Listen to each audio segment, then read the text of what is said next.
The house is calling. The old manor house sighed and groaned as the wind rippled through its decaying frame and shattered windows. Years of abandonment and neglect had let this once grand building fall into ruins.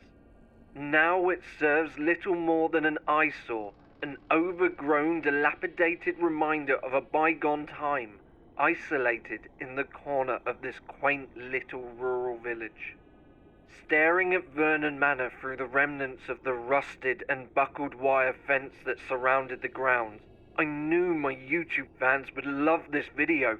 My most popular ones have always been when I have explored these old abandoned houses, surrounded by rumors of slaughtered families, guest-driven insane, murders, suicides, and all other manner of depravities. It was a veritable hotspot for those drawn to the macabre. But something about this one, this house, was different.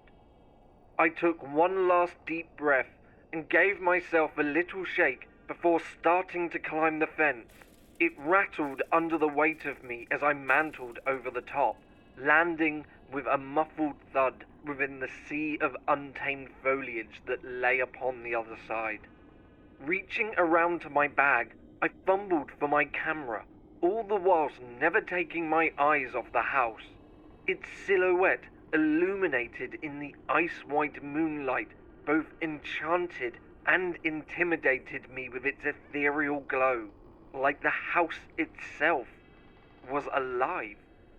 Switching on my camera, I tentatively made my way through the weeds and grass.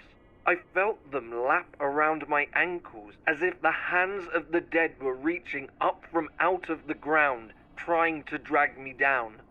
Closer and closer I got. With every step, I could feel the cold intensify, feel myself shrinking within the mighty presence of the skeletal remains of this place.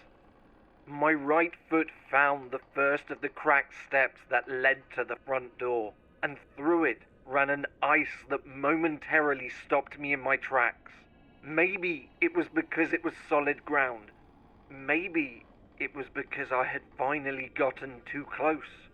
One by one I took the steps, each time getting closer to the large wooden front door that stood menacingly in front of me, my camera held high to my shoulder to capture every step of the way. And as I stood before this final guardian to whatever lurked within, every part of my being screamed at me to turn back, to run. But like a moth to the flame, I couldn't help but be drawn closer. I reached out my hand and grasped the door handle. The air felt thin, the whistling of the wind ceased to be, and for a second, the world felt still.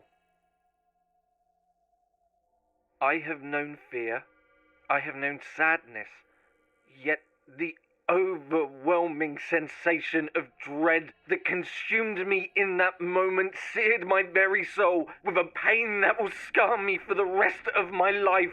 Like a tidal wave, the very house itself seemed to crash down on top of me as I turned and ran, my mind screaming and my body aching as I leapt down the steps and hurtled through the grass. I dared not look back. I dared not stop moving for a second, for I knew that if I did, whatever it was, whatever it is, would consume me whole, both mind and body. The old wire fence shred my hands to ribbons as I grappled my way up and over it as fast as I could. And as I made it to the top, I tumbled and lay, crumpled, shaking and sobbing on the pavement floor. I looked up and through my tear-filled eyes at that looming figure of the old Vernon Manor house, and I felt it calling to me. I will never go back. I will never go I will go.